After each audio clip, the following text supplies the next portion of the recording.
चैतन्य बनाने के लिए बाहर के संसाधन कार्य नहीं आएंगे। दिन रात उछल कूद करने से योग की हजारों क्रियाओं को कर लो, वह आपके शरीर को स्वस्थ चैतन्य बनाएंगे। मगर यदि आप सतमार्ग को लेकर नहीं चल रहे, क्योंकि इस गहराई के बिंदु को समझने की जरूरत है। अनेकों लोग 4-4, 6-6 घंटे कोई कपाल भाती कर रहा है, कोई कुछ कर रहा है, सोता है इससे हमारी कुंडली शक्ति जागृत हो जाएगी, इससे मानसिक विकृति ज्यादा पैदा होगी। अनेकों साधकों को कई बार आप लोग देखते होंगे समाज में कि साधना करता था, साधना करते करते पागल हो गया, इसलिए कि वह दिशा गलत थी। योग सहायक है। आज अगर मैं कह दूं लगभग 35-40 वर्षों से 10-12 वर्षों की उम्र से ही मेरी साधनाओं की योगिक क्रियाएं प्रारंभ हो गई थी। एक दिन भी ऐसा नहीं जाता मैं कभी सफर में पड़ जाऊं, अलग बात कि साल में 2-4 दिन ऐसे निकल जाते होंगे जिस दिन मैं स्वतः कम से कम 1 घंटे योग की क्रियाएं न करता हूं। जब समय रहता था 2-2, 2.5 घंटे चक्कर होते थे। प्रथम चीज तो योग हर एक के लिए आवश्यक होना चाहिए, कुछ ना कुछ, क्योंकि शरीर को जब आप जड़ बना देते हो, आपका डॉक्टर यदि प्लास्टर लगा करके हाथ को बांध देता है, 7-8 दिन 10 दिन बाद जब प्लास्टर खुलता है तो आपका हाथ कार्य करना बंद कर देता है। इस तरह शरीर को आप लोग चला नहीं रहे, बहुत कम उपयोग करते हो। आप कितने बाहर के संसाधनों पे आप लिप्त हो गए हो कि अधिकतर समय आपका बैठे बैठे गुजरता है, तो आपकी कोशिकाएं मरती जा रही हैं और शरीर की कोशिकाएं जिस तरह संकुचित होती चली जाएंगी, तो इसका अहित केवल आप तक सीमित नहीं है, आप आने वाली वंश परंपरा के हत्यारे बन रहे हो। आप अपने बच्चों से प्रेम नहीं करते, या तो आपको संतान उत्पत्ति के बारे में सोचना नहीं चाहिए।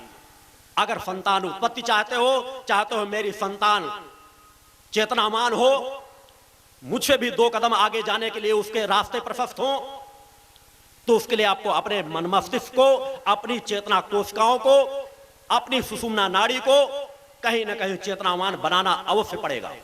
नहीं, जन्म दर जन्म अनेकों लोग मेरे पास आते हैं, गुरुजी हमारे बच्चे की मानसिक कमजोरी नजर आती है। मैं उनके पिता, सबसे पहले उनके पिता के चेहरे को देखता हूं। अब मुझे लगता है अगर 5%, 10% इनकी कमी है, वही उभर करके 25% बच्चे में चली गई है।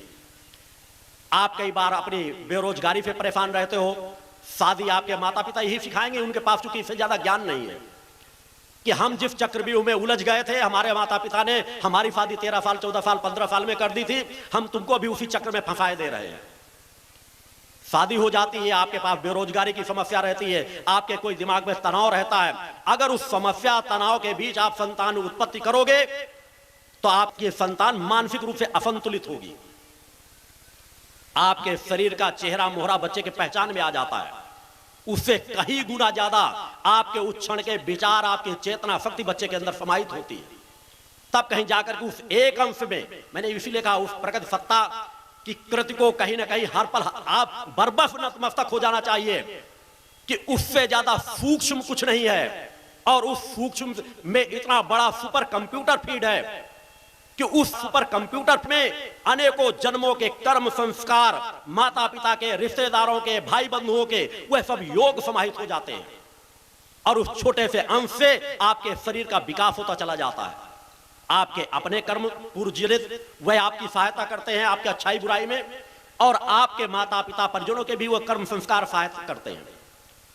तो जन्म दर जन्म आप समस्याओं में जब ग्रसित हो, संतान उत्पत्ति का भी एक जो लक्ष्य रहता है, आपका जीवन जब बड़ा संतुलित हो, मर्यादित हो, गृहस्थ जीवन के बारे में मैंने कहा विस्तार से कभी मैं लेखों के माध्यम से दूंगा।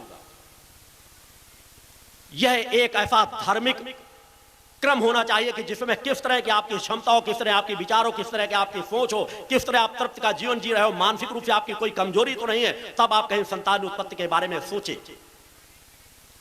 और उसी के लिए मैंने यही कहा है कि अगर आपकी कहीं ना कहीं कमजोरी महसूस हो रही है, तो उस कमजोरी को बार बार मन मस्तिष्क में ध्यान में भी मत लाओ। ऐसा इस भूतल पर कोई भी प्राणी नहीं है जिसके अंदर कुछ ना कुछ अच्छाई ना हो। उन अपनी अच्छाइयों को पकड़ लो। डूबते को तिनके का सहारा बहुत होता है, और उन अपनी अच्छाइयों के एक एक अच्छाइयों के सहारे से अपनी धीरे धीरे दूसरी अच्छाइयों को बढ़ाते चले जाओ। सहजता का जीवन जियो। हमें खोजी प्रवृत्ति अपने मन मस्तिष्क में लेना है।